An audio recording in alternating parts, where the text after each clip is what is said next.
Cuento que estamos con el tema del INE. No le diré, no haré una gran introducción, porque creo que además con los personajes que nos hacen el favor de estar aquí hoy, hay mucho que platicar, va a ser poco el tiempo y usted lo verá. Bueno, le quiero agradecer al doctor César Astudillo, académico de UNAM. César, como siempre, gracias. Gracias, Javier. Es un gusto, doctor. Pamela San Martín, querida consejera, ¿cómo estás?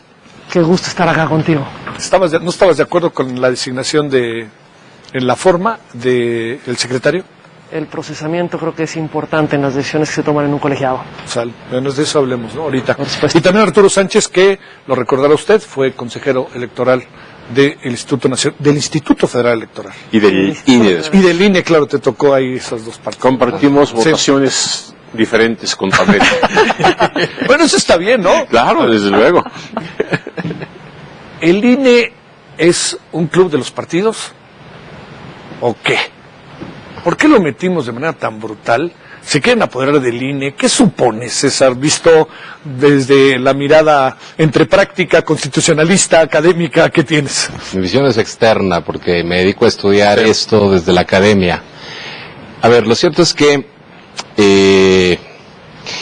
hemos intentado por varios periodos garantizar la independencia, la no injerencia de los actores políticos sobre el INE, pero lo cierto es que probablemente el diseño poco nos ha ayudado en todo este tránsito. ¿Por qué?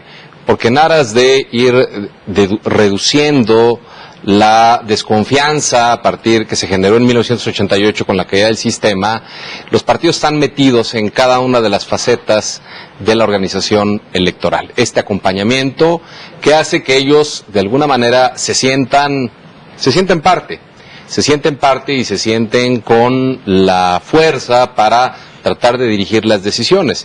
Y en segundo lugar, porque los procedimientos de designación tienen claramente el ingrediente político, porque se procesan por un órgano representativo.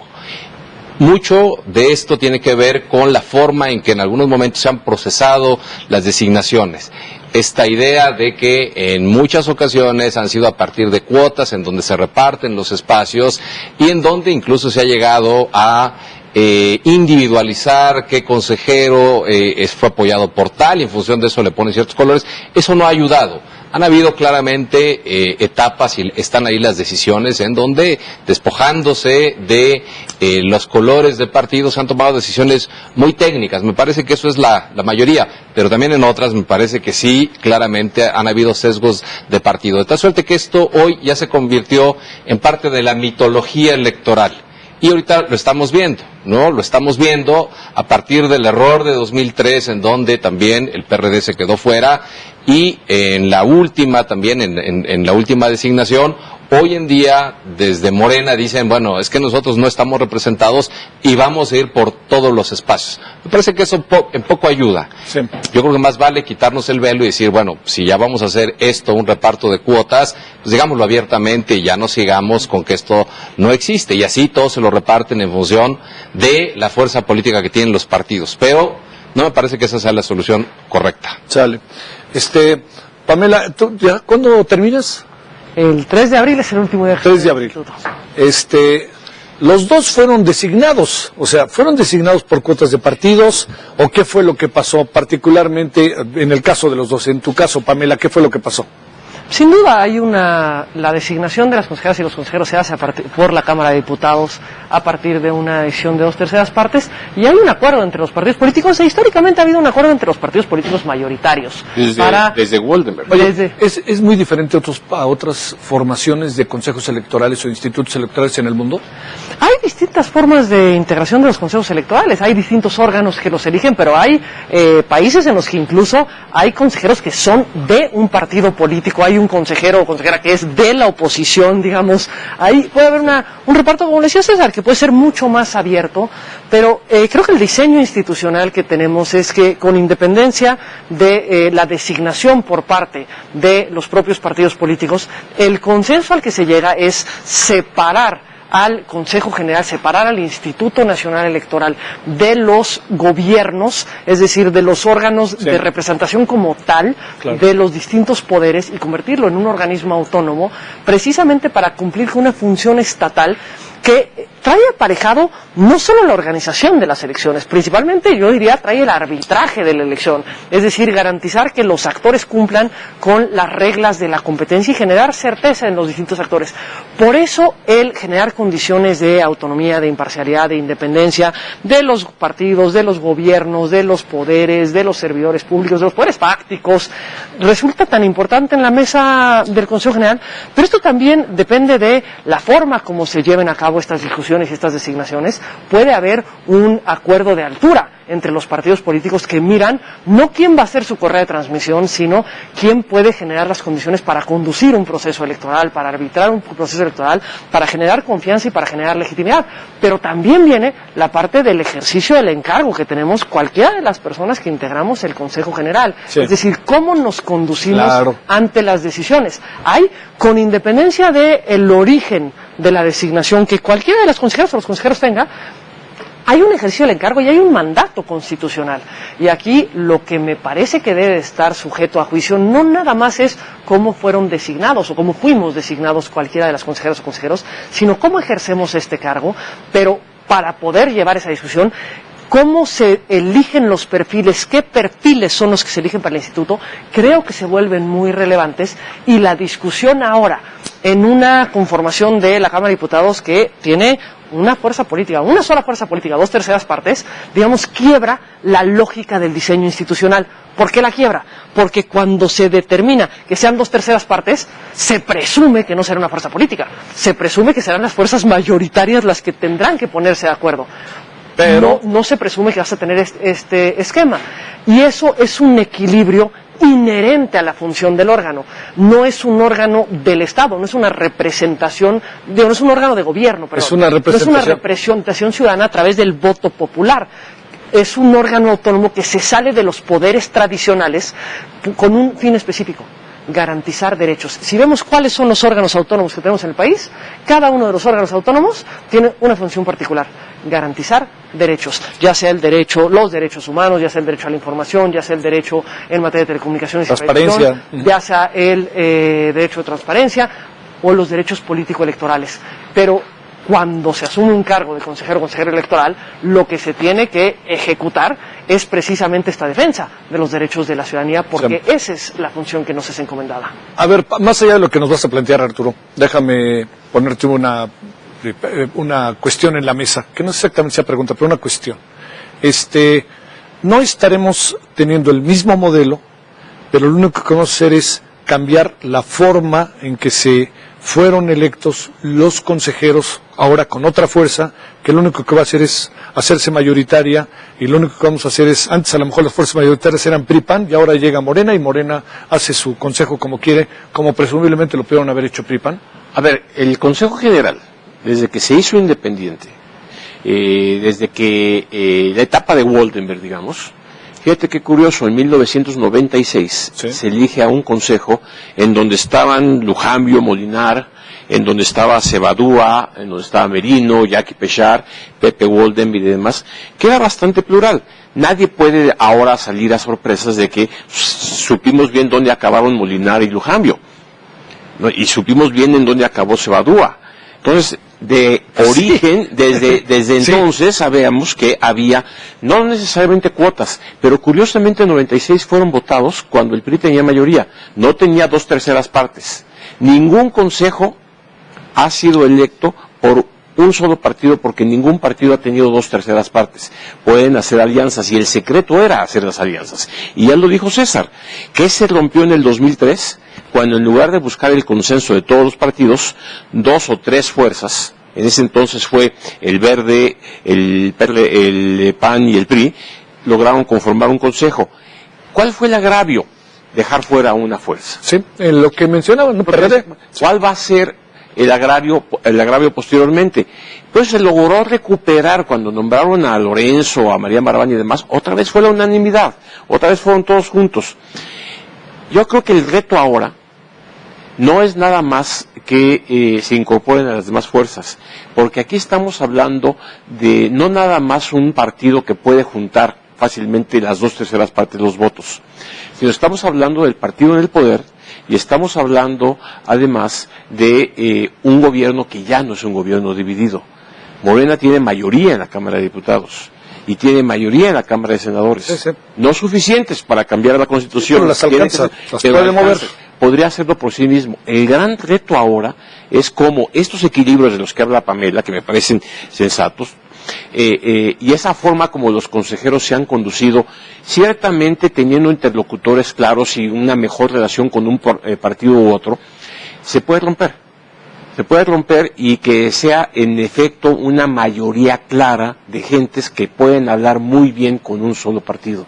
Y eso sí rompería la función del Consejo General, que sí es lograr incorporar a las diversas fuerzas en un diálogo en donde hay que llegar a acuerdos. Y en donde no es que el consejero vote porque el partido dice, sino es que la construcción de un consenso hace que unos pierdan y otros ganen en otros momentos y que finalmente las resoluciones del Consejo General logren ese equilibrio que, por cierto, después van a ser ratificadas o no por el tribunal. Sí. Entonces yo creo que sí es sabia la forma hasta que un solo partido quisiera imponer en este caso, 4 candidatos. Y ahí es en donde podría romperse este equilibrio. Bueno, de eso hablemos, si les parece. Y también pregunto, Pamela, sobre todo, ¿no? Digo, es para todos, pero tú estando en el INE, ¿tienes la impresión de que hay una campaña contra el INE? Te lo pregunto para después de la pausa. ¿Tienes la impresión de que les están echando toda la caballería en la contra? Y tienes la impresión de que, digo, me sorprendió el domingo, que salieron un grupo de senadores y se esperan, ¿quién es Lorenzo Córdoba? Ya puede ser el candidato, ¿no? Algo. Y segundo, me sorprendió más que supieran que era el INE y todas las tropelías que hacía, ¿no? Pero bueno, por eso lo pregunto. Pues bueno, vamos a la pausa y estamos de vuelta.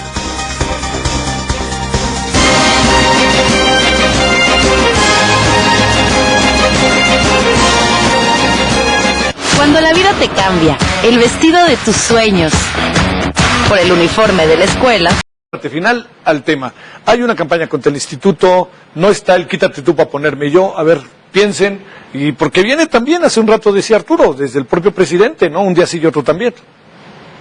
A ver, yo creo que el presidente, por la concentración de poder que tiene, no se siente cómodo con los órganos constitucionales autónomos, que cada vez están siendo más amplios, porque lo cierto es que han nacido como desprendimientos de lo que antes estaba concentrado.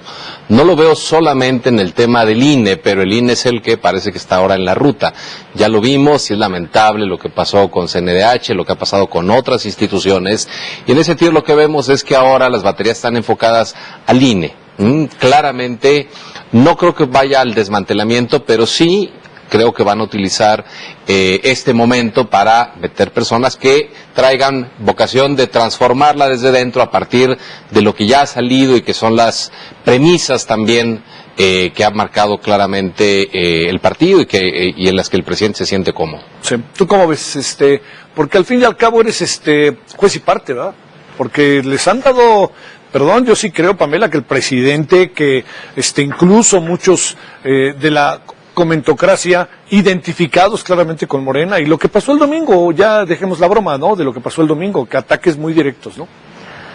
Me parece que el instituto ha sido objeto de ataques, de críticas, digamos, desde la creación del IFE. No es una cuestión novedosa. ¿Qué es lo que sí es novedoso? A ver. Digamos, que haya formas muchísimo más abiertas de crítica y de descalificación desde el espacio público. Que tengamos incluso al presidente de la República haciendo señalamientos de descalificación del órgano, digamos, descalificación genérica en cuanto a lo que se ha permitido en el instituto, a que ese instituto es el responsable de lo que pasó en el 2006, partiendo de una premisa. Ninguno de los consejeros o las consejeras que hoy estamos sentados en la mesa del Consejo General estuvimos en el instituto en el 2006. Y creo que hay pendientes democráticos, sin duda alguna, Sin duda hay pendientes y tenemos que atenderlos. Tenemos que tener una discusión clara, seria, para poder atender estos pendientes. Pero me parece que si bien han habido estos señalamientos, también es cierto que han habido decisiones que se han tomado desde el instituto que no han contribuido a cambiar el tono de la discusión. Me parece que la decisión, más allá de una discusión de si fue una buena decisión, una mala decisión, nombrar a Edmundo Jacobo como secretario ejecutivo, que Eso para mí en ese momento, en la discusión del jueves, no era el centro de la discusión. El nombre de la persona no era la discusión, era la forma en la que se procesaba. La forma en la que se procesaba en un órgano colegiado, en un órgano que cuenta en su integración con la representación de los partidos políticos. No creo que como una mala idea de diseño, no creo que el diseño sea para la incidencia, sino para encontrar un espacio institucional para también procesar los conflictos. Queremos sacar los conflictos de la calle, de la violencia, de los golpes, e institucionalizar un mecanismo de atención a las diferencias y las disputas que se dan en el marco de una contienda electoral, en la que va a haber una transmisión de poder, del poder público, de los distintos gobiernos, de los distintos espacios de representación en el país. Y creo que eso ameritaba, en un órgano de esta naturaleza, ameritaba una forma de procesamiento distinta. Y creo que no contribuye a atender las descalificaciones o a limitar las descalificaciones cuando se toman decisiones de procesar de una forma que no contribuye al diálogo que nosotros mismos convocamos, y que nosotros no estamos convocando ahora. Creo que todos los que estamos interesados estamos pidiéndole al Congreso, no utilicen una mayoría para excluir todas las demás voces que hay en el Congreso.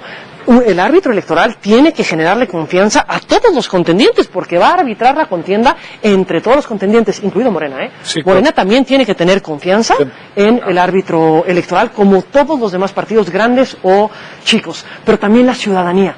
Y esto implica que le tiene que dar legitimidad a la propia autoridad, una legitimidad de origen y una legitimidad que se gana con las decisiones. El actuar de la propia autoridad es lo primero que le genera este contexto de legitimidad o no, pero sí tenemos estas nuevas formas de descalificación que me parece que no abonan. Sí. No abonan a fortalecer las carencias o los espacios de debilidad democrática que tenemos en el país, los elementos en los que sí tendríamos que fortalecer. ¿Hay pendientes serios? Me parece que sí. La organización de las elecciones creo que no es donde tenemos el pendiente serio. El arbitraje de las elecciones, creo que ahí es un punto que deberíamos de mirar, porque las descalificaciones del 2006, del 2012, del 2018 realmente hubo pocas, pero también tuvimos una diferencia de 30 puntos porcentuales. Sí. Ahí hay poco espacio a la discusión. Pero las críticas que han habido a la institución tienen que ver muchísimo, tienen que ver con la función de arbitraje, no con la función de organización. ¿Qué estamos haciendo para fortalecerlo? Y ahorita las designaciones van a tener mucho que ver con qué hacemos para fortalecer el arbitraje, y eso que son los pendientes de la institución. Y creo que ese es donde tenemos que tomar altura, tanto desde el Consejo General del INE como desde los espacios de, públicos, donde las descalificaciones lo único que generan son señalamientos que no abonan, que no fortalecen. Y creo que lo que debemos de convocar es a que, si tenemos preocupaciones, si hay elementos que se tienen que atender, dialoguémonos desde los distintos espacios y desde las distintas atribuciones que nos corresponden como autoridades. Sí, la impresión que da es que el problema no es Edmundo Jacobo, el problema es el procesamiento por el cual se designa al secretario, ¿no? O sea, porque la experiencia de el momento y la forma de procesar, el momento y la forma de procesar. Pero creo que incluso el momento se podría haber dialogado en una forma de procesar distinta. No necesariamente llegar a puntos de coincidencia, pero se podría haber establecido un método distinto de discusión. Pamela, ¿hubiera cambiado las cosas? La crítica al INE, todo esto, si hubiera sido procesado de manera diferente. Yo creo que habría una discusión de otra naturaleza. Podrían haber posiciones que sostuvieran los mismos argumentos de desacuerdo con el momento en el que se tomó la decisión, pero estaríamos en un contexto de un desacuerdo con elementos de discusión, elementos de diálogo, elementos de debate transparentes, sin fantasmas, que nos llevaran a por qué es algo que fortalece al instituto el nombrar a un secretario ejecutivo antes, o porque ese secretario ejecutivo nombrado desde este momento puede ser la persona idónea para atender lo que son los retos y las debilidades que tiene el instituto. A ver, Arturo, es un todo de varias cosas. A ver, yo estoy de acuerdo con Pam en el sentido de que los embates contra el INE han estado siempre, pero retomemos algunas cosas. Yo sí estuve en el 2006. Sí, claro. Y en el 2006 sí hubo una reacción ante una elección extremadamente cerrada, en donde la tormenta perfecta cayó, y ciertamente con algunos errores de procesamiento en elección por parte del INE. Pero también estuve en el 2007 y en el 2008, cuando se hizo una reforma electoral que le quitó a los partidos el derecho a comprar espacios en los medios de comunicación, y entonces el embate vino día tras día tras día por parte de los medios de comunicación. Después vino el 2009 y vino una elección distinta, ya con un cierto orden distinto, cambios de consejeros, en donde se logró un cierto equilibrio. Todo eso lo ha sufrido el INE. Hubo también recortes presupuestales. Digo, esto estoy totalmente de acuerdo. Ahora, lo que está pasando hoy... Déjame tantitito detenerme, Arturo. Lo que tú pudiste ver en ese 2006 fue la acción o la no acción del instituto factor para que ganara Felipe Calderón. No. Felipe Calderón había ganado la elección. Lo que no hizo el INE fue violar la ley. Porque la verdadera demanda que estaba atrás después de la elección es voto por voto, casilla por casilla. Si eso lo hubiéramos aprobado nosotros, la elección se habría anulado. Eso no estaba en nuestro poder hacerlo. O sea, no podían hacerlo. No lo podíamos hacer legalmente. Sí. Sí. Bueno, hay países que lo han hecho ilegalmente y han compuesto la elección. Nosotros optamos por seguirnos de acuerdo con la ley. Sí. El tribunal podría haber ordenado una apertura de una gran cantidad de paquetes, muchos más de los que hizo. Lo que pasa es que el tribunal pidió abrir el 9%, 10% de los paquetes, contó y vio que el resultado era el mismo. Ahí le paró. Sí. Dijo, adelante. Bueno, además el tribunal luego acabó diciendo que Vicente Fox había influido, pero que no tiene elementos para actuar. En ese sentido es la parte que tiene razón Pamela, sí. Que es la parte del arbitraje, en donde el INE podría haber hecho, el IFE podría haber hecho algo antes para frenar o no una presencia del presidente de la República o una presencia del Consejo Coordinador Empresarial en el entorno electoral. Sí, eso no se hizo, pero también recuerden una cosa, no teníamos los elementos jurídicos que existen hoy. Hoy se prohíbe una serie de actividades por parte del gobierno y de empresarios y de ciudadanos y demás. Pero esto iba porque eso que pasó entonces es muy distinto a lo que está pasando hoy.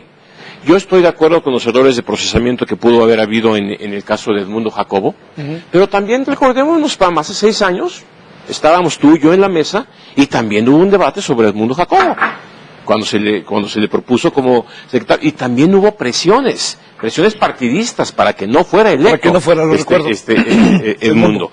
Y sin embargo, se necesitaban 4 votos en contra y nada más hubo 3 votos en contra. Y Edmundo Jacobo fue secretario ejecutivo una vez más. Entonces, estas presiones las hay, las existen, pero lo que está pasando hoy yo lo veo de una manera mucho más grave. A ver. Sí. Un recorte presupuestal de 1.100 millones de pesos, yo creo que pretendía pegarle en la línea de flotación al instituto. El que decidió un recorte de ese tamaño no conoce el funcionamiento del Instituto Nacional Electoral. Es la primera vez que el instituto llega a un año electoral, porque de septiembre en adelante ya es proceso electoral, con un déficit en su presupuesto. El INE ahorita todavía no sabe de dónde va a sacar el dinero para completar el año. ¿Por qué? Pues porque simple y sencillamente no alcanza. Yo creo que ahí sí hubo pegarle en donde más le puede doler al instituto. ¿De acuerdo? En el caso del Edmundo Jacobo podemos discutir sobre si la fecha era adecuada o no. Nada más que acordémonos que estamos a 201 días, con todo y sábados y domingos, de que empiece el proceso electoral. Yo no quiero imaginarme lo que sería la curva de aprendizaje para una de las elecciones más complejas que va a tener el INE el año que entra, de un secretario ejecutivo que es representante legal, responsable del ejercicio presupuestal, secretario del Consejo General, secretario de la Junta General Ejecutiva, coordinador de toda la estructura del servicio profesional electoral. Digo, a mí no se me ocurre que responsablemente se pensara ahorita en alguien que empezara a arrancar. Por eso el nombre a mí sí me parece importante. Había que asegurar que fuera Edmundo en ese sentido. 3, un contralor que después de una votación en la Junta General Ejecutiva amenaza, no sé si lo ha hecho, con iniciar procesos jurídicos y penales en contra de los miembros de la Junta por haber votado como votaron. Bueno, a ver. No sé, está el extremo. ¿En dónde estamos? ¿Por qué? Pues porque votaron una cuestión en donde él no está de acuerdo en la forma como se están repartiendo los salarios en el instituto. Bueno, yo creo que eso no había pasado. Ese tipo de cosas no había pasado. O una secretaria de Estado que manda un Twitter diciendo que uno de los consejeros representa a los mexicanos por votar como votó en el caso de Edmundo Jacobo. Digo, y además la secretaria de la Función Pública, no es cualquier secretaria. Sí. Hoy el presidente mandó un tuit en ese sentido.